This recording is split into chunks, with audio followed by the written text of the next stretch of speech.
rio Guadiana é o mais irregular da Península Ibérica. Não se sabe ao certo onde começa. Tradicionalmente, aceita-se que nasce nas lagunas de Ruideira, na província de Ciudad Real. Depois, oculta-se no subsolo e renasce nos Ojos del Guadiana. A partir daí, percorre uma distância de 744 km. Primeiro em território espanhol. Em seguida, faz fronteira entre Espanha e Portugal. Depois, perto de Mourão, entra no território português. Volta a ser fronteira a partir da pequena localidade do Pomarão. Finalmente, desagua no Atlântico, entre Ayamonte e Vila Real de Santo António.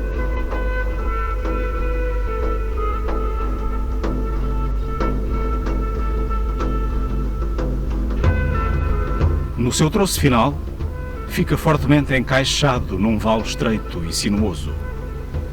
O seu caudal, irregular, depende das estações do ano, das frequentes secas e das escassas chuvas que originam fortes e bruscas cheias.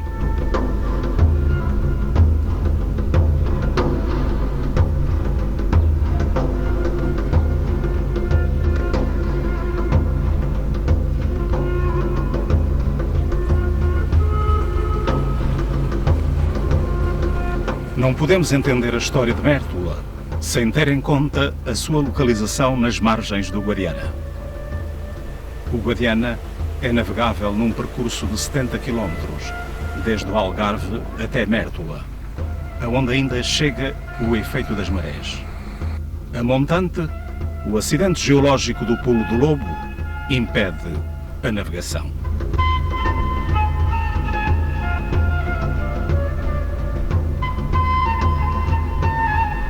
Uma confluência de fatores faz do esporão rochoso onde se situa Mértola um local privilegiado de povoamento.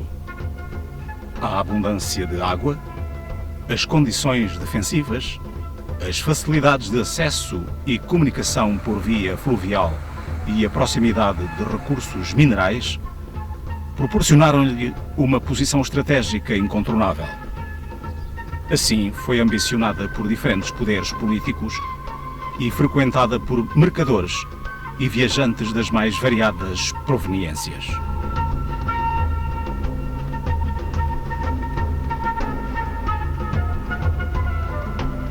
A região teve uma ocupação bastante intensa e constante desde a pré-história. Conhecemos monumentos megalíticos e alguns assentamentos humanos próximos do Neolítico Final e o Calcolítico. Pouco sabemos das origens concretas de Mértola. Era uma cidade imponente já na Idade do Ferro. As muralhas que encerram a Vila Velha existiam pelo menos desde o século V a.C. Conhecemos também uma outra linha de muralhas, muito maior, que remonta ao mesmo período e que encerraria uma vasta área periurbana, onde concentrar pessoas e gados em épocas de ameaça externa. Trata-se de uma muralha de 5 metros de largura, aproximadamente, que segue as cumeadas dos montes vizinhos num perímetro aproximado de 4 km. Até 1979, conservava-se uma das portas deste grande recinto localizada no Cerro do Furadouro.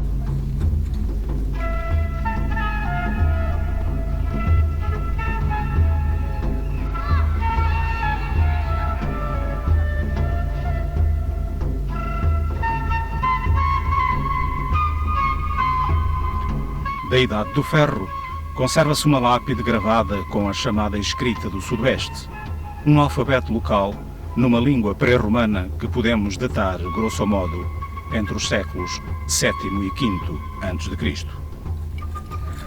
Nas escavações foram também encontrados objetos de influência grega e cartaginesa, certamente fruto do comércio propiciado pela navegação fluvial, pois não há provas de uma presença política ou militar helénica ou púnica.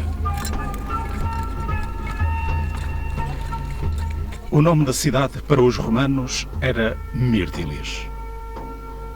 A ocupação romana da cidade deu-se durante a primeira metade do século II a.C. Durante o período romano, Mértola foi o porto da capital do conventus Pax Julia, a atual Beja. Conservam-se inúmeros vestígios desta época: estátuas e decoração arquitetónica em mármore, moedas, diversos objetos em bronze, ferro, osso, cerâmica e vidro. Muitos deles eram originários de outras regiões do Império, testemunhando a importância de Myrtilis como entreposto comercial.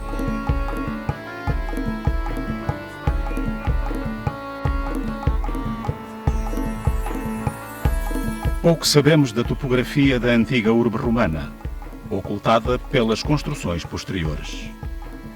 As muralhas da Idade do Ferro foram reutilizadas e reforçadas.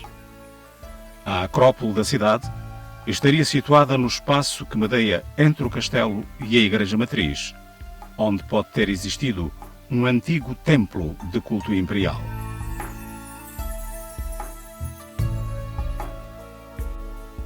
Junto do troço norte da muralha da Vila Velha, localizou-se uma necrópole de incineração do século I d.C. Nela, as cinzas dos defuntos eram depositadas em pequenas fossas, em alguns casos dentro de urnas funerárias de cerâmica ou de vidro. A partir do século III d.C., os rituais da morte mudaram e a inumação dos corpos substituiu a cremação. Estas práticas foram reformuladas com o triunfo do cristianismo, que deixaram em Mértola vestígios monumentais.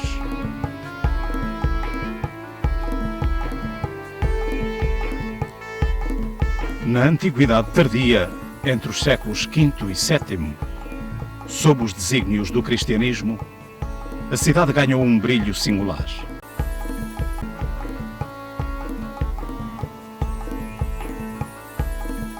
Uma monumental torre foi construída no rio para defender e controlar o porto e o trânsito de mercadorias. Manufaturas de todo o Mediterrâneo abasteciam as luxuosas vilas do Alentejo, que, em troca, exportavam cereais, azeite e vinho.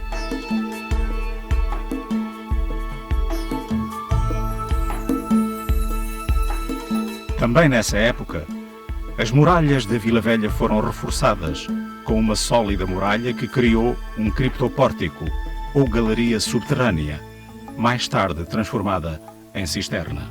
Sobre a Acrópole romana foi construído um enorme complexo religioso, talvez um palácio episcopal, com uma basílica, 2 enormes batistérios e uma nave porticada sobre a muralha da cidade.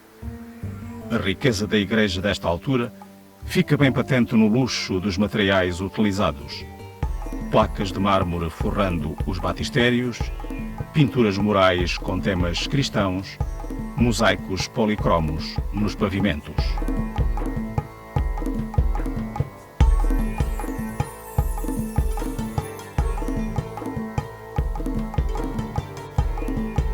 Vestígios de uma outra igreja que podemos datar do século VI d.C.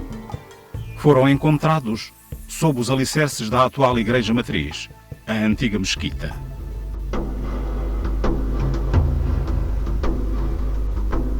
Uma grande necrópole estendia-se ao norte da cidade, com 2 basílicas funerárias, a do Rossio do Carmo e a da Rua Doutor Afonso Costa.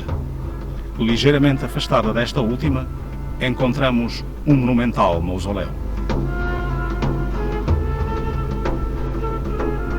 O cristianismo espalhou-se rapidamente pelo território de Mértola. Igrejas com rica decoração arquitetónica foram construídas em Mosteiro, São Bartolomeu da Via Glória, Mesquita e São Briços, a atual ermida de Nossa Senhora do Amparo.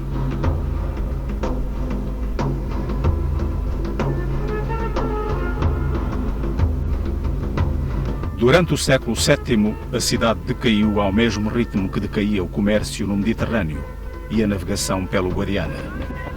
A chegada dos muçulmanos por volta de 713 pouco alterou os ritmos dos habitantes de Mértola. Em finais do século IX, Mértola começou a dar sinais de revitalização. Ibn al-Jawad, vassalo do independentista Ibn Marwan al-Jaliki, controlava o território à revelia do emir Abdallah e realizou importantes obras de construção no castelo.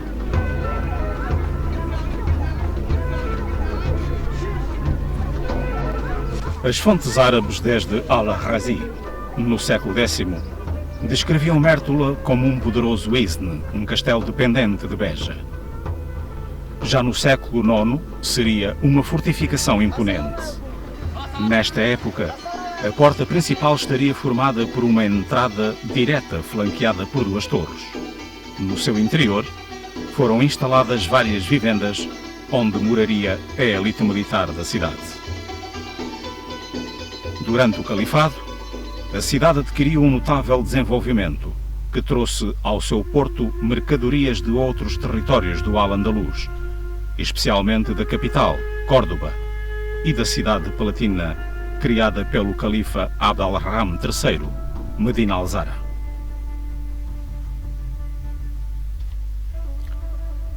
Por volta do ano 1020, Ibn Tayfur proclamou um reino de Taifa independente em Mértola, que não durou muito, sendo absorvido pela taifa sevilhana de Al-Mutadid em 1044. Pouco mais tarde, o rei de Sevilha, Al-Mutamid, nomeia o seu filho, Al-Radik, como governador de Mértola, até à chegada dos Almorávidas, na década de 80 do século XI.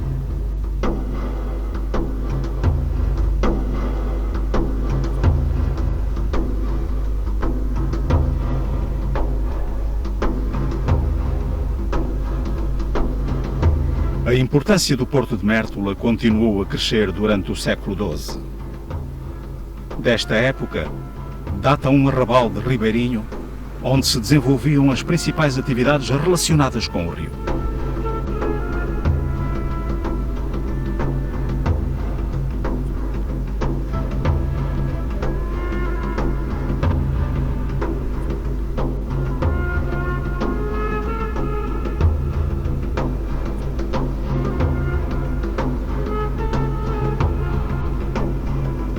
Entre os vestígios deste arrabalde, encontraram-se objetos relacionados com a pesca, com a construção naval e outras atividades cotidianas das populações ribeirinhas. Um dos habitantes do bairro desenhou, numa das lajes de pavimento do pátio de uma casa, um esboço dos barcos que sulcariam as águas do Guadiana. Segundo fontes escritas, a meados do século XII, os seguidores do Sufi Ibn Qasi utilizaram o arrabalde como base para tomar a cidade. Ibn Qasi proclamou-se Mahdi e fez de Mértola a capital de um reino independente que também não durou muito tempo. Após diversas peripécias, Mértola foi tomada, finalmente, pelos almohadas em 1157.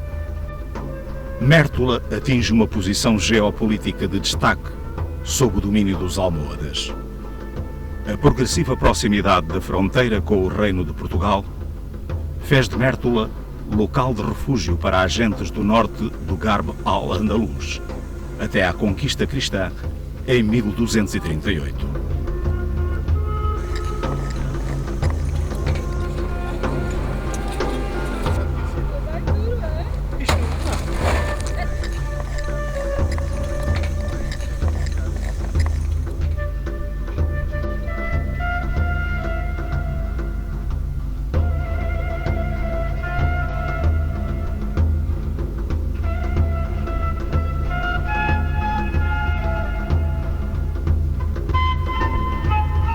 Em época almohada, na segunda metade do século XII, num espaço sempre conotado com o sagrado, foi construída uma mesquita sobre as ruínas de uma antiga igreja paleocristã, entretanto adaptada ao culto muçulmano. A mesquita, transformada em igreja matriz após a conquista cristã, ainda hoje conserva as 4 paredes originais, o Mirab, o nicho orientado para Meca, para onde os muçulmanos dirigem as suas orações, e 4 das suas portas em arco de ferradura.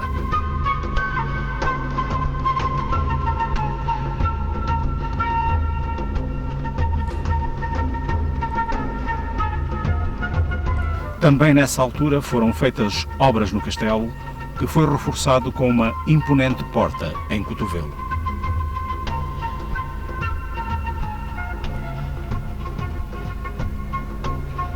Em época almohada, sobre o antigo complexo religioso paleocristão, foi também construído um novo bairro com várias dezenas de habitações, com o seu bem planeado sistema de saneamento.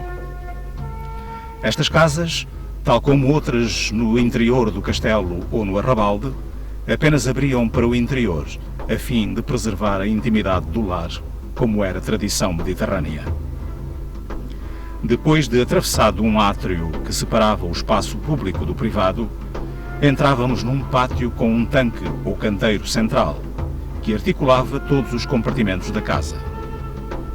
No salão principal, num dos topos, situava-se a alcova do chefe da família. A cozinha dividia-se, habitualmente, entre uma dispensa e um outro compartimento para a lareira. Havia sempre uma latrina e, por vezes, outras salas de usos complementares. As casas, na sua maioria modestas, foram construídas com muros de taipa e embasamentos de alvenaria. Tabiques de adobe dividiam os espaços interiores. As coberturas eram em telha de meia cana. Os pavimentos podiam ser lajeados, em tijoleira, ou também em argamassa pigmentada com óxido de ferro.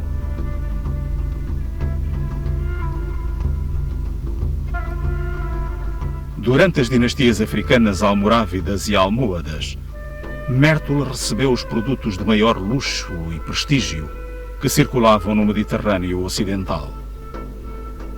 Peças revestidas de placas de osso finamente trabalhado, vasilhas de bronze, de vidro dourado, cerâmicas profusamente ornamentadas. Algumas destas peças foram também fabricadas em Mértola.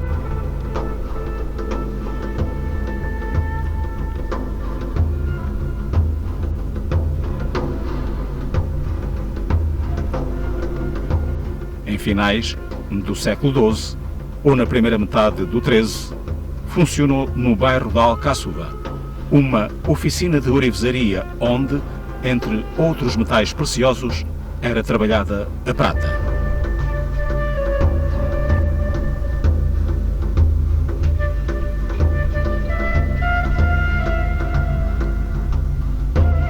Em 1238, Mértola foi conquistada pela Ordem Militar de Santiago, encabeçada por Dom Paio Pérez Correia.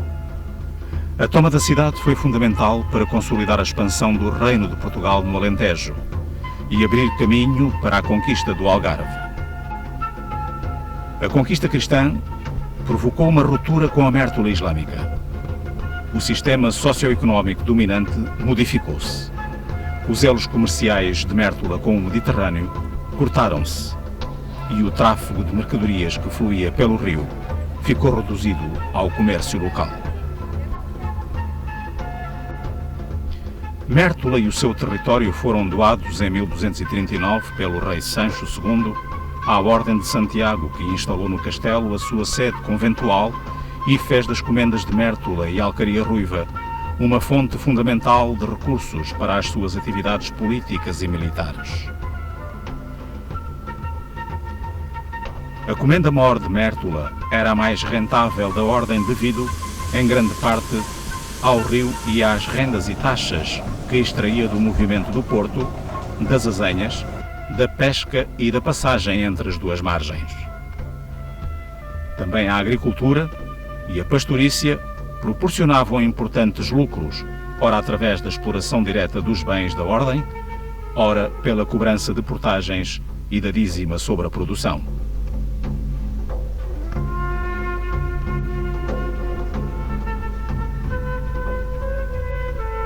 Este sistema feudal foi-se modificando com o tempo, até que, em 1759, os bens da Ordem em Mértola foram integrados na Casa de Bragança e muitas das suas competências passaram para o poder municipal.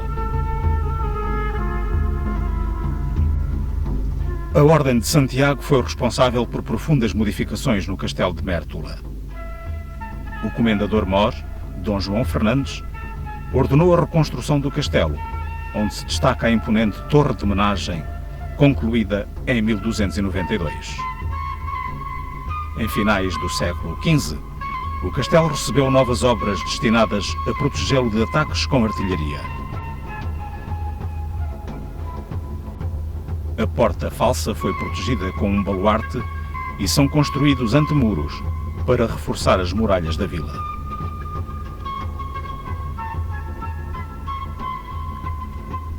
O alcaide-mor de então, Francisco de Góis, ergueu no interior do castelo a alcaidaria, um grande palácio residencial. Também se encontravam na Praça de Armas casas para alojamento da guarnição, a cozinha coletiva, as cavalariças, a casa da guarda e, no centro da praça, a cisterna.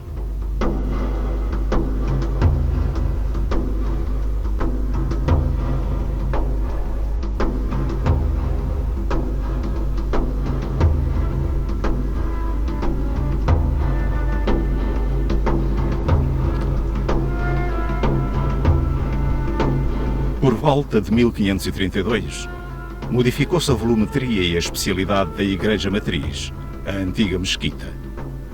A iniciativa partiu do alcaide e comendador da vila, Dom João de Mascarenhas, e constituiu, sobretudo, na redução do número de tramos de 6 para 4, mantendo-se o esquema de 5 naves, na elevação das paredes e construção de uma nova cobertura, em abóbada de nervuras, e na edificação de um novo portal principal em estilo renascentista.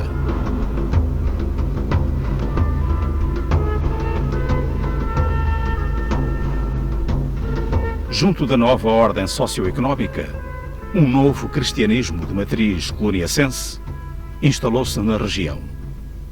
Lentamente, articula-se uma rede de paróquias que utilizam com frequência ermidas localizadas em espaços marcados por memórias mais antigas, como a ermida da Nossa Senhora do Amparo, originalmente dedicada ao culto paleocristão de São Briços, ou a pequena igreja de São Bartolomeu.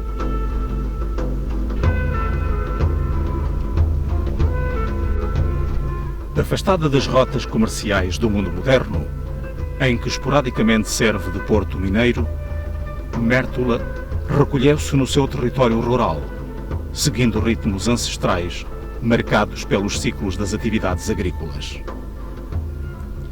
Embora o potencial agrícola da região de Mértola não seja demasiado grande, devido à fraca qualidade dos solos, o seu termo tinha recursos importantes para o desenvolvimento do município.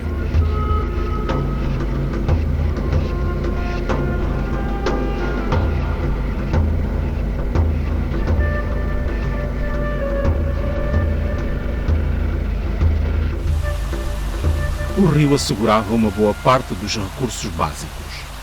Era fonte inesgotável de água, de alimentos e de energia hidráulica, que movia azanhas e pisóis.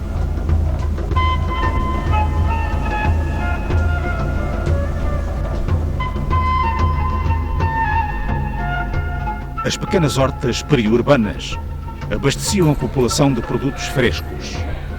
À volta, os extensos campos de cereal conviviam com grandes rebanhos de ovelhas e cabras.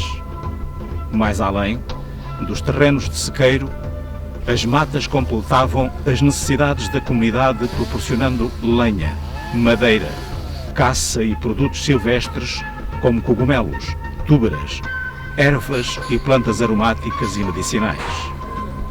As horas vagas eram preenchidas com atividades artesanais que forneciam manufaturas de primeira necessidade. Os ciclos da lã, do linho, do pão e do queijo entrecruzavam-se com os ciclos do campo, pautando o calendário rural.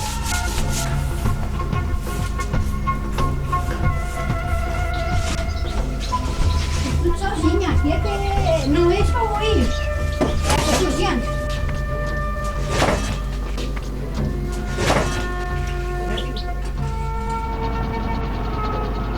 Em meados do século XIX, a empresa inglesa Mason & Berry desenvolveu a exploração intensiva dos recursos mineiros na vizinha aldeia de São Domingos. O Guadiana voltou a ser protagonista dos destinos de Mértola. Uma linha de comboio transportava o minério até ao porto do Comarão e deste partia em grandes cargueiros para a Inglaterra. A mina deixou de ser rentável em meados do século XX e foi abandonada em 1966, ficando apenas uma paisagem desolada de crateras e ruínas, fruto da exploração do minério a céu aberto e de instalações fabris a degradarem-se.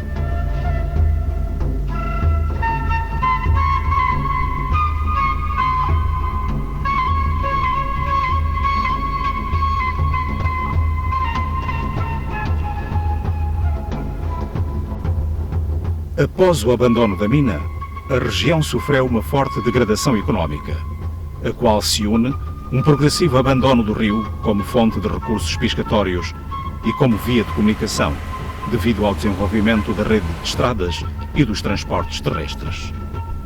Finalmente, em 1961, é concluída a tão desejada ponte sobre o Guadiana, facilitando a comunicação entre ambas as margens do rio.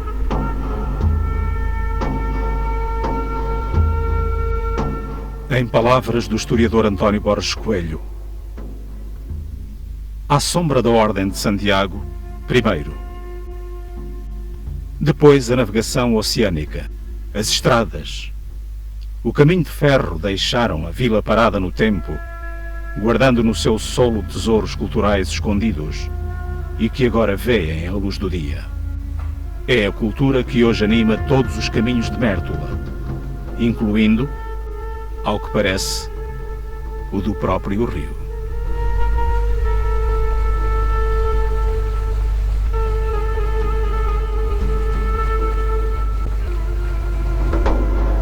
Durante milhares de anos, esta terra aqui agarrada ao Guadiana viveu ou sobreviveu ou afirmou-se devido ao que se extraía da terra. Ou seja, desde sempre, desde a Idade do Ferro, antes disso, certamente, como estamos numa faixa piritosa que vem desde a Andaluzia, estamos numa zona mineira, com minérios riquíssimos, e de cobres, de zincos, de chumbos, etc., mas principalmente ouro. Estamos numa zona de ouro, e ouro que é arrastado, que é puxado para a superfície pelos chapéus de ferro desta zona. Portanto, em épocas antigas, em épocas pré-históricas, o ouro brilhava, via-se à superfície. Até ser retirado, até ser recolhido, é evidente que fazia parte da paisagem. Daí também toda a mitologia oriental, da tradição grega e púnica, etc., se constava, dizia-se que nesta zona, para o ocidente, para a zona onde o sol se põe, o ouro corria como se fossem rios, porque o sol ao pôr-se aquecia, derretia e o ouro corria. Portanto, toda esta mitologia alimentou a vinda de gentes do Oriente. Quer dizer, e porquê é que dizemos que vinham muita gente? Porque temos cá uma prova, temos aqui umas dezenas de lápides funerárias com uma língua que ninguém conhece, ainda hoje não está decifrada, mas as palavras, os símbolos, o alfabeto, era um greco-fenício. Portanto, vinham aqui buscar ouro, obviamente, encontravam-se aqui com os indígenas, faziam aqui negócios, certamente encontravam-se aqui neste porto, daqui sairia o ouro, certamente já fundido, não iria em bruto, é pouco provável. Agora, o que nós sabemos é que desde sempre foi o subsolo que deu riqueza a este porto e a este rio e ao seu contacto com o Sul, com o Mediterrâneo. Ora, curiosamente, depois da presença do desenvolvimento romano, do Império, das construções enormes do Império Romano, do final do Império, de todas estas histórias que aqui se passaram nesta zona acastelada, nesta história, neste promontório sobre o rio, bem protegido, bem defendido por muralhas e por torres, etc., aqui se foram sucedendo sempre quem vendia esses produtos? Aqueles comerciantes, aqueles meio pescadores que alimentavam os comerciantes, aqueles pequenos agricultores ou donos de gado que aqui traziam o gado para alimentar os navegantes, etc, etc. Mas tudo dependia do subsolo. Ora, curiosamente, depois destes vários séculos, destes 2 milénios de história e de histórias de todas as épocas, curiosamente a gente agora volta outra vez ao subsolo. É outra vez do subsolo que estamos a retirar o quê? Talvez o nosso futuro, o nosso desenvolvimento. É hoje a arqueologia, a história do passado, o ir buscar debaixo da terra que está ainda a nossa riqueza. É de lá que estão a sair toda a informação, as ruínas, os palácios, os castelos, os elementos fundamentais dos nossos museus. Curiosamente, hoje Mértola vai ter certamente o seu futuro ligado a esse passado mais ou menos mitizado e mais ou menos organizado em museus. Ora, este futuro é um futuro que passa, claro, por uma indústria que a gente hoje conhece como uma das maiores, se não a maior a nível mundial, que é o turismo. É evidente que é perigoso, é arriscado, mas não há outra hipótese. A questão é saber gerir esta riqueza possível, estes 20.000 a 30.000 visitantes por ano que já vêm ver os nossos museus, que vêm ver este amálgama e de histórias de todas as épocas que aqui se organizaram, e por outro lado, tentar que esta região, toda esta região hoje empobrecida, toda a escolaridade, todo o jovem vai embora, já está em Lisboa, está no estrangeiro, foi embora, abandonou. Quer dizer, talvez esse futuro passe também por uma presença mais aberta, mais solidamente organizada e talvez aberta ao sul, outra vez ao sul. Aquilo que foi a grande viragem depois da Reconquista, que foi virar todos os interesses para o norte, para Lisboa, o Porto morreu, ou quase morreu, e talvez o nosso futuro passe hoje outra vez por olhar para o sul, olhar para o Mediterrâneo. Talvez do Mediterrâneo venha o futuro muito mais interessante do que aquela presença, uma presença cada vez mais brutal que nos está hoje a assoberbar, toda a presença de uma Europa rica que talvez nos vai esvaindo se não olharmos outra vez para a nossa origem, para o nosso passado, para um passado que foi de certeza interessante para poder explorá-lo e desenvolvê-lo nos nossos dias.